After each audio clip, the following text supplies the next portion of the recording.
Sidang Jumat rahimakumullah, Islam adalah satu-satunya agama yang diridhoi oleh Allah Subhanahu wa taala. Ini difirmankan oleh Allah di dalam Al-Qur'an surat Al-Imran ayat 19. Inna dinan indallahil Islam, dan sesungguhnya din agama di sisi Allah adalah agama Islam.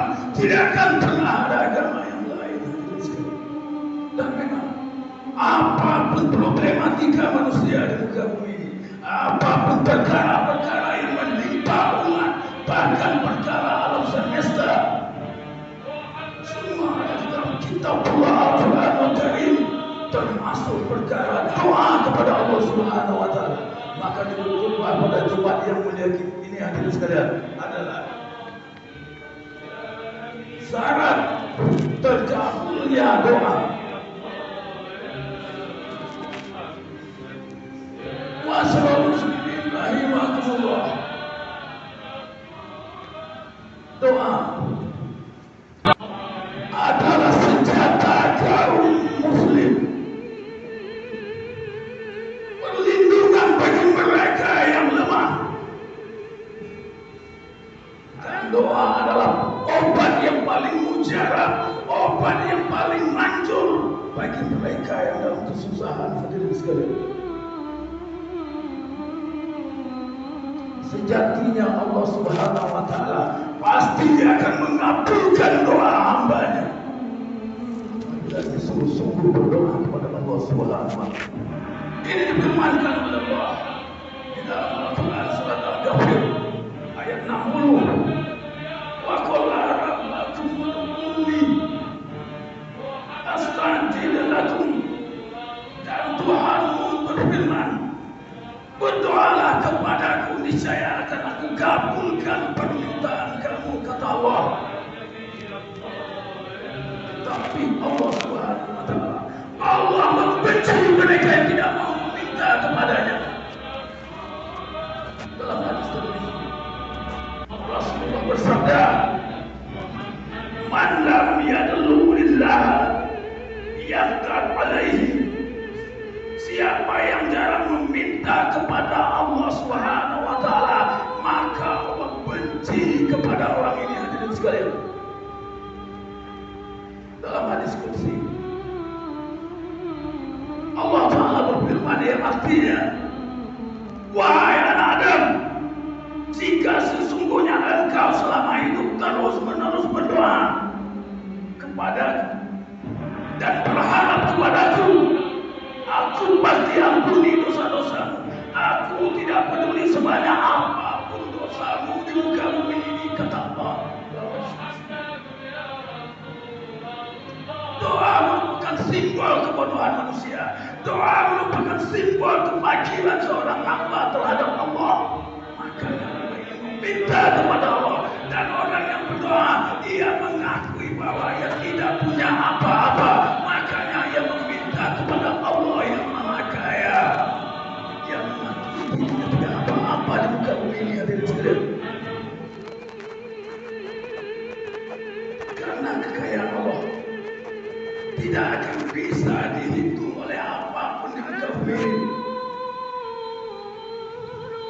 Sekali lagi Allah berfirman di dalam Al-Quran, di dalam hadis qudsi yang artinya, wahai hambaku, kalaulah generasi awal dari kalian dan generasi akhir dari kalian semua dikumpulkan di tanah lapang, baik dari jin dan manusia, mereka berdoa semua di tanah lapang, maka aku kabulkan permintaan mereka. Itu semua tidak akan mengurangi kekayaanku, kata Allah, kecuali seperti berkurangnya air laut tatkala dijatuhkan jauh ke dalam. Itu kekayaan Allah. Apa artinya doa manusia dan jin tidak akan mengurangi kekayaan Allah Subhanahu wa taala? Oleh karena itu, hadirin sekalian, seorang hamba semakin banyak berdoa kepada Allah, maka Allah semakin cinta kepada hamba itu. Semakin terus dia berdoa, Allah kabulkan doanya. Dan Allah akan ampunkan dosa-dosanya hadirin sekalian. Ma'asyiral muslimin rahimakumullah. Namun terkadang hadirin sekalian, kadang-kadang dalam kehidupan kita sering hal yang berasal dari setan laknatullah mengganggu hati kita tatkala kita berdoa kepada Allah. Ia membisikkan keraguan dalam hati kita ini, akankah doa kita dikabulkan oleh Allah? Akankah Allah mengabulkan doaku sementara aku banyak dosa ya? Setan yang mengganggu hati kita hadirin sekalian. Maksud dan tujuan setan itu adalah agar kita lemah dalam berdoa, agar kita bersujud kepada Allah dan kita berhenti berdoa kepada Allah. Ini setan yang mengganggu tatkala kita berdoa hadirin sekalian. Subhanallah. Inilah penyakit yang sangat merugikan dalam diri manusia yang akan meminta kepada Allah yang disebabkan oleh setan itu. Ikhwatul iman rahimakumullah. Jadi ada beberapa trik, ada beberapa cara agar kita tetap bertahan berdoa kepada Allah, agar kita istiqomah berdoa kepada Allah. Ada trik. Jangan ini dilupakan.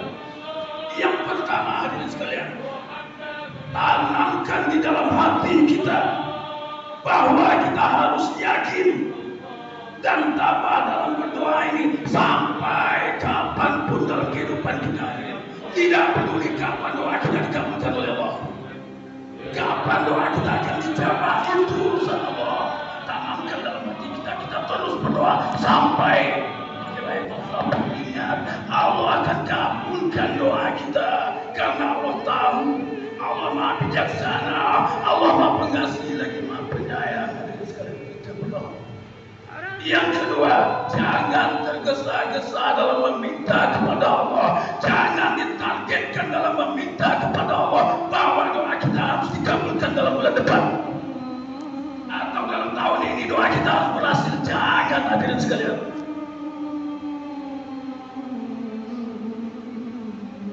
Apabila kita targetkan, apabila doa kita tidak dikabulkan bulan depan, maka kita akan down, tidak sanggup membayar hutang, kita mulai lemah dalam berdoa kepada Allah.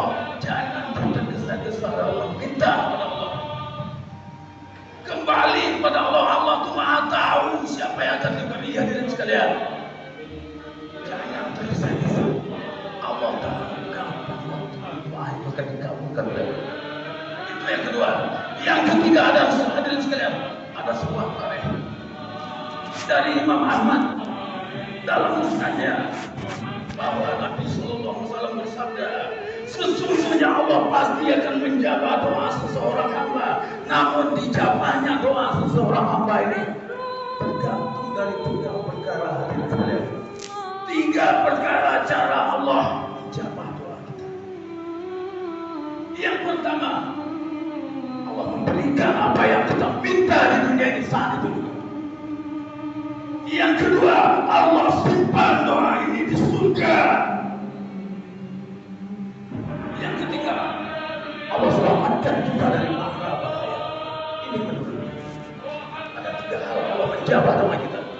Artinya hadirin sekalian, ternyata Allah menjawab doa kita tidak harus seperti yang kita minta. Kita minta tanah, Allah tidak akan beri tanah. Kita minta anak laki-laki, Allah beri anak.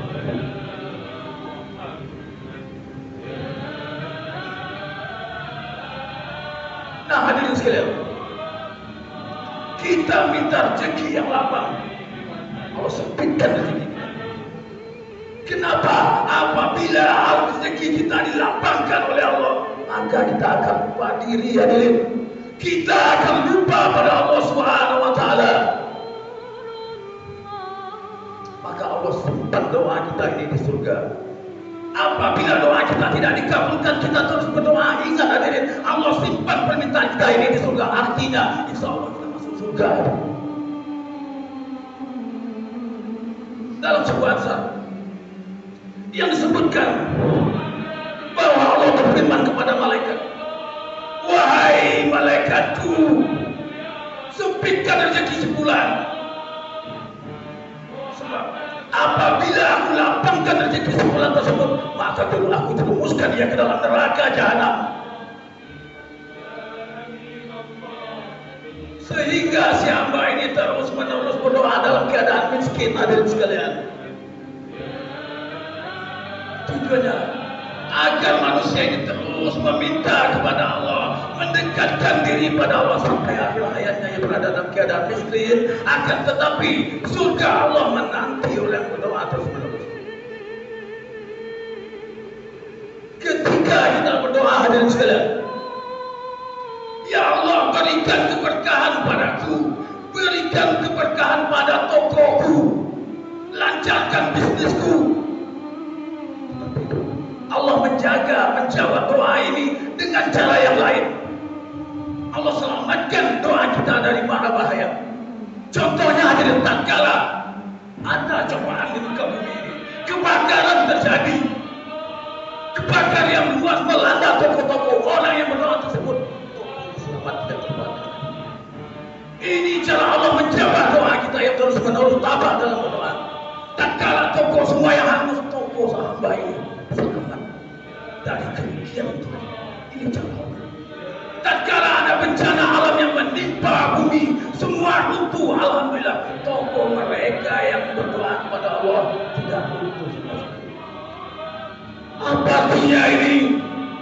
Ini salah satu cara Allah menjawab doa kita, menyelamatkan kita dari mara bahaya.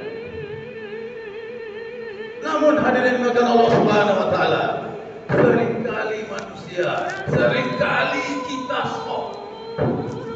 sok tahu atau berprasangka buruk kepada Allah, menuduh Allah tidak mau mengabulkan doa kita. Padahal Allah tahu, Allah maha bijaksana, Allah maha pengasih lagi maha penyayang. Belum saatnya doa engkau dikabulkan. Setelah kita telah sanggup memikul beban doa itu, maka pasti Allah kabulkan.